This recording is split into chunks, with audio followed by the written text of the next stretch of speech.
Master piece cinema ಟೈಮಲ್ಲಿ ಅಂದರೆ ಅವಾಗ ಇನ್ನೂ ಜಾಸ್ತಿ ಟೈಮ್ ಸಿಕ್ಕಿರುತ್ತೆ ನಿಮಗೆ ಸಿನ್ಸ್ ನೀವೇ ನಿರ್ದೇಶಕರಾದ್ರಿಂದ ಹೆಂಗಿತ್ತು ಸರ್? ಅಂದರೆ ಬಿಕಾಸ್ ಯಾವಾಗಲೂ ನಾವು ಫಸ್ಟಿಂದ ಕೇಳ್ತಾ ಬರ್ತಿರೋದು ಅವ್ರು ತುಂಬ ಒಂದು 5-6 ವರ್ಷ ಅಹೆಡ್ ಆಫ್ ಟೈಮ್ಸ್ ಇದ್ರು ಯಾವಾಗಲೂ. ಅಂದರೆ ಪ್ಲಾನಿಂಗ್ ಆಲ್ರೆಡಿ ಆಗೋಗಿರೋದು. ಇನ್ಫ್ಯಾಕ್ಟ್ ಅವ್ರು KGF ಸಕ್ಸಸ್ ಆದಮೇಲೂ ಕೂಡ ಇದನ್ನು ಆಲ್ರೆಡಿ ನಾನು ಇಮ್ಯಾಜಿನ್ ಮಾಡಿಲ್ಲ ನೋಡ್ಬಿಟ್ಟು ಆಗೋಗಿದೆ ಅನ್ನೋ ಥರ ಅವ್ರು ಮುಂದೆ ಹೋಗ್ಬಿಟ್ಟಿದ್ರು. ಆ ಥರನೇ ಅವ್ರು ಹೇಳ್ಕೊಂಡಿದ್ದಾರೆ ಆ್ಯಕ್ಚುಲಿ. ಅದಾದಮೇಲೆ ಯಾವುದೋ ಒಂದು ಇಂಟರ್ವ್ಯೂಲು ಕೂಡ ಇದೆಲ್ಲ ಆಲ್ರೆಡಿ ನನಗೆ ಗೊತ್ತಾಗೋಗಿತ್ತು ಹಿಂಗೆ ಆಗುತ್ತೆ ಇದು ಅಂತ. ಸೊ ನಿಮ್ಮ ಜೊತೆಗಿದ್ದಾಗ ಅವ್ರು ಏನೇನು ಥಾಟ್ಸ್ನ ಶೇರ್ ಮಾಡ್ಕೊಳ್ತಿದ್ರು, ಏನೇನು ಪ್ಲ್ಯಾನ್ಸ್ ಇತ್ತು? 2015ಅಲ್ಲಿ ಮಾಸ್ಟರ್ ಪೀಸ್ ಬಂದಿದ್ದು ಆ್ಯಕ್ಚುಲಿ ಡಿಸೆಂಬರಲ್ಲಿ. ಅಂದ್ರೆ ಹೆಂಗೆ ಅಂದರೆ ಮುಂದೆ ಯಾವ ಥರ ನಾನು ಮಾಡ್ತೀನಿ ಅಥವಾ ನನ್ನ ಕರಿಯರ್ ಹೆಂಗೆ ತೊಗೊಂಡು ಹೋಗ್ತೀನಿ ಅನ್ನೋ ನಿಟ್ಟಿನಲ್ಲಿ ಏನೆಲ್ಲ ಶೇರ್ ಮಾಡ್ಕೋತಾ ಇದ್ರು ಯಶ್ ಅವರು ಅಂತ? ಅದು ಬಿಫೋರ್ ರಾಮಾಚಾರಿ ಅವರು ಸ್ಕ್ರೀನಿಂಗ್ ಮಾಡಿ USA ಹಾಂ, ಅದು ಒಂದು ಸ್ಕ್ರೀನ್ ಆ ಥರದ್ದೇನೋ ಒಂದೆರಡು ಸ್ಕ್ರೀನ್ ಮಾಡಿ ಅಲ್ಲಿ ಹೋಗಿ ಅವ್ರ ಹತ್ರ ಎಲ್ಲ ಮಾತಾಡಿ Correct. ಕನ್ನಡ ಇದೆ, ಸಿನಿಮಾಗಳನ್ನ video ನೋಡಬೇಕು, ಇದೆ, ಅದು ವಿಡಿಯೋ YouTube ಇದೆ, ಇದೆ. ನೋಡಿದ್ರೆ ಯೂಟ್ಯೂಬಲ್ಲಿ ಇದೆ, ಹೌದು. ಸೊ ಈ ಥರ ನೋಡಬೇಕು ಅಂತ ಹೇಳಿ ಬಂದಿದ್ರು. ಹಾಂ, ಅದಾದ್ಮೇಲೆ ನನ್ನ ಹತ್ರ ಹೇಳ್ತಾ ಇದ್ರು, ಹಾಂ, ಮಂಜು ಮಾಸ್ಟರ್ ಪೀಸು ಅದು ನಾವು ಹೋಗಿ ಅವ್ರನ್ನ ಕೇಳಿದ್ದೀವಿ ಓಕೆ. ನೋಡಬೇಕು ಅಂತ. ಹ್ಮ್. ಮಾಸ್ಟರ್ ಪೀಸ್ನ ಅವರು ಬಂದು ತೊಗೊಂಡೋಗ್ಬೇಕು ಮಂಜು ನಮ್ಮ ಹತ್ರ, ಹ್ಮ್. ನೋಡ್ಕೊಳ್ಳಿ ಇದಾಗುತ್ತೆ ಅಂತ. ನನಗೆ ಗೊತ್ತಿಲ್ಲ ಅವ್ರು ನಮಗೆ USA ರಿಲೀಸ್ ಆಗದೆ ನಮಗೆ ಆ ಟೈಮಲ್ಲಿ ಅದು ಓಕೆ ಸರ್ ಇರ್ಬೋದೇನೋ ಆಗೋದು ಗೊತ್ತಿಲ್ಲ ನನಗೆ ಅಂತ. ಬಟ್ ಅವ್ರು ಹೇಳ್ದಂಗೆ ಆಯಿತು. ಓಕೆ. ಮಾಸ್ಟರ್ ಪೀಸ್ನ ಬಂದು ಡಿಸ್ಟ್ರಿಬ್ಯೂಷನ್ ತೊಗೊಂಡು ಆಗಲೇ ನಾವು ರಿಲೀಸ್ ಮಾಡಿದ್ವಿ ಅಲ್ಲಿ. ಹ್ಮ್. USA, ನ್ಯೂಜಿಲ್ಯಾಂಡು ಹ್ಮ್. ಇಲ್ಲೆಲ್ಲ ಆಗಲೇ ರಿಲೀಸ್ ಆಯ್ತು ನಮ್ದು. ಓಕೆ. ಅವರೇ ಬಂದು ಔಟ್ರೇಟ್ ತೊಗೊಂಡು ಡಿಸ್ಟ್ರಿಬ್ಯೂಷನ್ ಮಾಡಿದ್ರು ಅಲ್ಲಿ. ಹ್ಮ್, ಹ್ಮ್.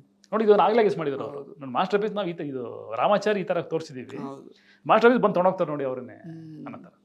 ಅವ್ರಿಗೆ ಆ ವಿಷನ್ ಇತ್ತು, ಹೋಗ್ತಾ ಬೆಳೆಯೋ ವಿಷನ್ ಅವ್ರಿಗೆ ಕಾಣಿಸ್ತಾ ಇತ್ತು. ನೆಕ್ಸ್ಟ್ ಈ ಥರ ಮಾಡಬೇಕು, ದೊಡ್ಡದಾಗೇನೋ ಮಾಡಬೇಕು. ಹ್ಮ್. ನನಗೆ ಮಾಸ್ಟರ್ ಪೀಸ್ ಆದಮೇಲೆ ಹೇಳ್ತಾ ಇದ್ರು, ಹ್ಮ್. ಇದಿಷ್ಟು ಬರುತ್ತೆ ಬಜೆಟ್, ಇಷ್ಟ ಆಗುತ್ತೆ ಮುಂಚೆ ಕಲೆಕ್ಷನ್ ಅನ್ನೋರು. ಹೌದಾ? ಓ, ಅದು ಇತ್ತು ಅವ್ರಿಗೆ ತಲೆನಲ್ಲಿ. ಓಕೆ. ಆಮೇಲೆ ಇದು ಮೀರು ಹೋಗ್ಬೇಕು ಅಂತ, ಇದು ಮೀರು ಹೋಗ್ಬೇಕು ನಾವೆಲ್ಲ ಬೇರೆ ಲೆವೆಲ್, ಇದು ಇಷ್ಟೇ ಕಲೆಕ್ಷನ್, ಇದು ಇಷ್ಟ ಆಗುತ್ತೆ ಅನ್ನೋರು. ಹ್ಮ್. ನಾನು ಇದು ಹಿಂಗೆ ಇದೆಲ್ಲ ಅಂದರೆ ಅವ್ರಿಗೆ ಕ್ಯಾಲ್ಕುಲೇಷನ್ ಗೊತ್ತಾಗ್ಬಿಡ್ತಿತ್ತು ಅವ್ರಿಗೆ. ಓಕೆ. ಇಷ್ಟು ಜನ ನನ್ನ ಸಿನಿಮಾ ನೋಡ್ತಾರೆ, ಹ್ಮ್. ಕರ್ನಾಟಕದಲ್ಲಿ ಇಷ್ಟು ಜನ ನೋಡ್ತಾರೆ, ಈಗ ನೋಡೇ ನೋಡ್ತಾರೆ, ಹ್ಮ್. ಇಷ್ಟು ಕಲೆಕ್ಷನ್ ಇದಾಗುತ್ತಿದ್ದು.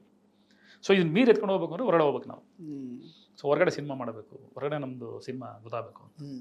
ಆ ಥಾಟ್ ಪ್ರೊಸೆಸಲ್ಲಿ ಅವ್ರು KGF ಶುರು ಮಾಡಿತ್ತು, ಈ ಸಿನಿಮಾ ಹೊರಗಡೆ ಎತ್ಕೊಂಡು ಹೋಗ್ಬೇಕು ಅಂತ. ಹ್ಮ್. ಅವ್ರಿಗೆ ಆಗಲೇ ಇತ್ತದು ಹ್ಮ್. ದೊಡ್ಡದಾಗಿ ಒಂದು ಎತ್ಕೊಂಡು ಹೋಗ್ಬೇಕು ಹೊರಗಡೆ ಅವ್ರು ನಮ್ಮನ್ನು ಗುರುತಿಸ್ಬೇಕು. ಹ್ಮ್. ನಾವು ಮಾಸ್ಟರ್ ಪೀಸ್ ಶೂಟಿಂಗ್ ಮಾಡ್ತಾ ಇದ್ವಿ ಹಾ. ಬಾಂಬೆನಲ್ಲಿ. ಹ್ಮ್. ಎಲ್ಲ ಒಂದಷ್ಟು gate way of India okay. ಒಂದೆರಡು ಪ್ಲೇಸ್ಗಳಲ್ಲಿ ಮಾಡ್ತಾ ಇದ್ವಿ. ಹ್ಮ್. ಆಗ ಅಲ್ಲಿ ಒಂದು ಸ್ವಲ್ಪ ಜನ ಬರೋರನ್ನ ಗುರುತಿಡ್ತಿದ್ರು, ಯಾಕಂದ್ರೆ ಒಂದು ಹಿಂದಿ ಡಬ್ ಆಗಿತ್ತಲ್ಲ, ಈ ರಾಜವಲಿನೂ ಆಗಿತ್ತು, ರಾಮಾಚಾರ್ಯನೂ ಆಗಿತ್ತು ಅನ್ಸುತ್ತೆ, ಹಿಂದಿಗೆ ಹ್ಮ್. ಡಬ್ಬಿಂಗ್ ಕೊಡ್ತಿದ್ವಲ್ಲ ಅವಾಗ. ನೋಡಿರ್ತಾರ ಡಬ್ಬಿಂಗ್, ಹೌದು. ಅದು ನೋಡಿ ಸ್ವಲ್ಪ ಗುರ್ಸ್ಕೊಂಡು ಬರ್ತಾರೆ, ಸ್ವಲ್ಪ ಕಮ್ಮಿ ಬರ್ತಾ ಇದ್ರು. ಹ್ಮ್. ಸರ್ ನೀವು ಇವ್ರಲ್ಲಿ ಮಾಡಿದಿರಲ್ಲ ಅಂತ. ಓಕೆ. ಇವ್ರು ಆವಾಗಲೇ ಹೇಳೋರು, ನೋಡ್ತಾರೆ ಇನ್ನೂ ಹೆಂಗೆ ಬರ್ತಾರೆ ನೆಕ್ಸ್ಟು. ಹಾ. ಆಗಲೇ ಅವ್ರಿಗೆ ಅದು ಹೇಳ್ತಿದ್ರು ಅವರು ಎಲ್ಲ. ಅಲ್ಲಿ ಕೂತ್ಕೊಂಡು ನಾವು ಸಮೋಸ ಟೀ ಕೂತ್ಕೊಂಡು ಕುಡಿತಾ ಮಾತಾಡ್ತಾ ಇದ್ವಿ. ಹ್ಮ್. ನೋಡ್ರಿ ಬಾಂಬೆನಲ್ಲಿ ನಾನು ಕರೆಸ್ತೀನಿ ಜನ, ಹ್ಮ್. ಬಾಂಬೆ ಜನ ಹೌದಾ? next ಹೇಳ್ತಾ ಇದ್ರು ಅವರು ಅವಾಗ. ಅದನ್ನು ಹ್ಮ್. ಬಾಂಬೆಲಿ ತೋರಿಸ್ಬೇಕು ಮಂಜು, ಎಲ್ಲ ಕಡೆ ತೋರಿಸ್ಬೇಕು ನಮ್ಮ ಕನ್ನಡನ, ಹ್ಮ್. ಕನ್ನಡ ಸಿನಿಮಾ ಎತ್ಕೊಂಡು ಹೋಗ್ಬೇಕು ನಾವು ಅಂತ ಹ್ಮ್. ಇತ್ತವ್ರಿಗೆ ಆ ವಿಷನ್ನು ಅವ್ರಿಗೆ. ಆಮೇಲೆ ಒಳಗೆ ಬೇಸಿಕಲಿ ನೇಚರ್ ಹೆಂಗಿದೆ ಅದು, ಅದೇ. ಅಂದರೆ ಅದು ಮಾಡಬೇಕು, ಆ ಡೆಡಿಕೇಶನ್. ಹ್ಮ್. ಸೊ ಅವ್ರ ಮುಂದೆ ಅವ್ರಿಗೆ ಸಪೋರ್ಟ್ ಇರೋದೇ ಅವ್ರದ್ದು ಆ ಡೆಡಿಕೇಶನ್ನು, ಆ ವಿಷನ್ನು, ಆ ಹಾರ್ಡ್ ವರ್ಕ್. ಆ ಮೂರು ಮಲಗೋದೇ ಇಲ್ಲ ಮನುಷ್ಯ. ಹೌದಾ? ಓಕೆ. ನಿಮಗೆ ಸಿನಿಮಾ 3 ಹೊತ್ತು ಯಾವಾಗ ಎದುರಿಸಿದ್ರು ಸಿನಿಮಾನೇ, ಹ್ಮ್. ಕೂತ್ಕೊಂಡ್ರು ಸಿನಿಮಾ, ಮನೆಗೆ ಹೋದ್ರು ಸಿನಿಮಾ, ಹಾ. ಬೇರೆ ಖಾಲಿ ಮಾತುಗಳು ಮಾತೇ ಇಲ್ಲ. ಇಲ್ಲ. ಕೂತ್ಕೊಂಡ್ರೆ ಏನು ಮಾಡೋಣ, ಇದೇನು ಮಾಡೋಣ, ಆ ಥರದ್ದೇ ಆ ಥಾಟ್ ಪ್ರೊಸೆಸಲ್ಲಿ ಇದ್ದಾಗ ಹ್ಮ್. ಡೆಫಿನೆಟ್ಲಿ ನಾವು ಹೈಟ್ಗೆ ಬೆಳಿಬೋದು. ಕರೆಕ್ಟ್. ನಂತರ ಪ್ರೋಸೆಸ್ಸಲ್ಲಿ ಆ ಡೆಡಿಕೇಶನ್ ಇರಬೇಕು, ಹ್ಮ್. ಅದಿತ್ತೆ ಅವ್ರಿಗೆ. ಹ್ಮ್. 3 ಹೊತ್ತು ಥಿಂಕ್ ಮಾಡ್ತಾ ಇರ್ತಾರೆ, ಅದು ಏನು ಮಾಡೋದು ನೆಕ್ಸ್ಟ್ ಯಾವುದು ಅಂತ. ಅವ್ರು ನೋಡಿ ಎಲ್ಲವರು, ಹೌದು. ಈಗ ಸಂತೋಷ್ ಆನಂದರಾಮ್ ಅವರು, ಹ್ಮ್. ರಾಮಾಚಾರಿ, ಹೊಸಬ್ರು, ಹ್ಮ್. ಯಾರು ನಿಮಗೆ ಸ್ಟಾರ್, ಆ ಲೆವೆಲ್ ಸ್ಟಾರ್ ಪೀಕಲ್ಲಿ ಹಾ. ನೀವು ಅವ್ರು ಏನು ಮಾಡಿದ್ದಾರೆ ಅಂತ ಗೊತ್ತಿಲ್ಲ, ಹೌದು. ಆಯಿತಾ? ಹ್ಮ್. ಯಾವುದು ಬ್ಯಾಕ್ ಸಿನಿಮಾ ಇಲ್ಲ, ಆಯಿತಾ? ಹೋಗ್ಲಿ, ನಂದಾರು ಒಂದು 2-3 ಹಿಟ್ಗಳಿದೆ ಹ್ಮ್. ಹೌದು. ಡೈಲಾಗ್ಗಳಲ್ಲಿ, Elaborator. ಅದು ಅವ್ರದ್ದು ಯಾವುದೂ ಇರಲಿಲ್ಲ. ಹ್ಮ್.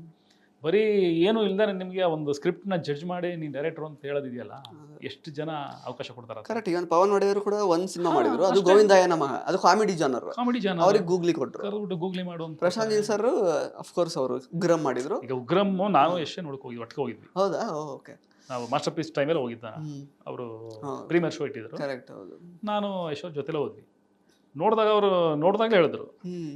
ಈ ಮನುಷ್ಯಂಗೊಂದು ಏನೋ ಹೌದು. ಮೇಕಿಂಗಲ್ಲಿ ತುಂಬ ಬೇರೆನೇ ವಿಷನ್ ಇದೆ ಮಂಜು, ಸ್ವಲ್ಪ ಕತೆ ಗೀತೆ ಎಲ್ಲ ಕರೆಕ್ಟಾಗಿ ಕುತ್ಕೊಂಡ್ಬಿಟ್ರೆ ಅದೇ.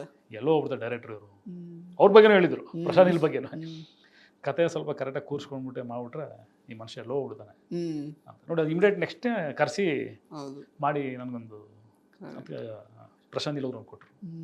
ನನಗೂ ಅಷ್ಟೇ ರಾಜಾವಲಿಯನ್ನು ನೋಡ್ಬಿಟ್ಟು ಹೇಳ್ತಿದ್ರೆ ನೀವು ಯಾಕೆ ಡೈರೆಕ್ಟ್ ಆಗಿಲ್ಲ, ಇನ್ನು ಎಲ್ಲ ಡೈರೆಕ್ಟರ್ ಮೆಟೀರಿಯಲ್ ಎಲ್ಲ ಇದೆ ನಿಮಗೆ, ನೀವು ಯಾಕೆ ಆಗ್ತಾ ಇಲ್ಲ ನನಗೆ ಆವಾಗ ಇನ್ನು ಆ ಥರ ಕಮರ್ಷಿಯಲ್ ಮಾಸ್ ಸಿನಿಮಾ ಮಾಡ್ಬೇಕು ಅಂತ ನನಗೆ ಇರಲಿಲ್ಲ.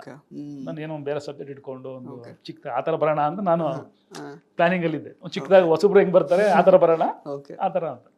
ಇವ್ರು ಇಷ್ಟೆಲ್ಲ ಟ್ಯಾಲೆಂಟ್ ಇಟ್ಕೊಂಡು ಇಷ್ಟೆಲ್ಲ ಮಾಸ್ ನಿಮ್ಗೆ ಗೊತ್ತಿದೆ, ನೀವೇ ಸುಮ್ಮನೆ ಕೂತಿದ್ದೀರಾ, ನನಗೆ ಗೊತ್ತಿಲ್ಲ, ನೆಕ್ಸ್ಟ್ ನೀವೇ ಮಾಡೋಕೆ ಡೈರೆಕ್ಷನ್ ಮಾಡಿ ಅಂತ. ಸೊ ಆ ಥರ ಯಾರು ನಿಮ್ಗೆ ಕೊಡಲ್ಲ. ನಾನಂತೂ ಯಾವ ಇಂಡಸ್ಟ್ರಿಯಲ್ಲೂ ನೋಡಿಲ್ಲ ಈ ಥರ ಕರೆದು ಡೈರೆಕ್ಟಾಗಿ ಹೊಸಬ್ರಿಗೆ ಚಾನ್ಸ್ ಕೊಟ್ಟು ನೀನು ಡೈರೆಕ್ಟ್ ಮಾಡು, ನೀನು ಮಾಡು, ಟ್ಯಾಲೆಂಟ್ ಇದೆ ಮಾಡಿ ನೀನು ಅಂತ ಯಾರು ಹೇಳ್ತಾರೆ? ಯಾವ ಸ್ಟಾರು ಹೇಳಲ್ಲ. ಇವ್ರು ಅದನ್ನೇ ಇವ್ರದ್ದು ಅದೇ ಸ್ಟ್ರೆಂತ್ ಇವ್ರಿಗೆ. ಈಗ ಗೀತು ಮೋಹನ್ ದಾಸ್ ಅವ್ರಿಗೂ ಅದೇ ಥರ ಕೊಟ್ಟರು. ಈಗ ಅವ್ರು ಮಾಡಿರೋದು 2 ಫಿಲಮ್ ಮಾಡಿದ್ ನೋಡಿದ್ರು ಅದೇನು ಮಾಸ್ ಸಿನಿಮಾ ಅಲ್ಲ, ತುಂಬಾ ಯೂನಿವರ್ಸಲ್ ಅಕ್ಸೆಪ್ಟೆನ್ಸ್ ಅಥವಾ ಲೆವೆಲ್ ಇಟ್ಟಾಗಿದೆ ಅನ್ನೋ ಥರ ಏನಿಲ್ಲ. ಆಫ್ ಬಿಟ್ ಸಿನಿಮಾಗಳು ಅವ್ರು ಮಾಡಿರೋದು. ಸೊ ಅವ್ರಿಗೆ ನಿಮ್ಗೆ ತಂದು ಟಾಕ್ಸಿಕ್ ಅಂತ ಒಂದು ದೊಡ್ಡದು ಕಮರ್ಷಿಯಲ್ ಪ್ಯಾಕೇಜ್ ಎಲ್ಲ ಇರೋ ಸಿನಿಮಾ ಕೊಡ್ತಾರೆ ಅಂದರೆ ಅವ್ರಿಗೆ ಅದು ಕೆಪಾಸಿಟಿ ಅವರು ನೋಡಿರ್ತಾರೆ. ಓಕೆ ರೈಟಿಂಗಲ್ಲಿ ಇದ್ದರೆ ಡೆಫಿನೆಟ್ಲಿ ಅದನ್ನ ನೋಡಿರ್ತಾರೆ, ನೋಡ್ಬಿಟ್ಟೆ ಕೊಟ್ಟಿರ್ತಾರೆ. ಆಮೇಲೆ ಆ ಎಕ್ಸ್ಪೆರಿಮೆಂಟ್ ಮಾಡ್ತಾರೆ. ಅದು ಭಯ ಬೀಳಲ್ಲ, ಭಯನೇ ಇಲ್ಲ ಆ ಮನುಷ್ಯನಿಗೆ.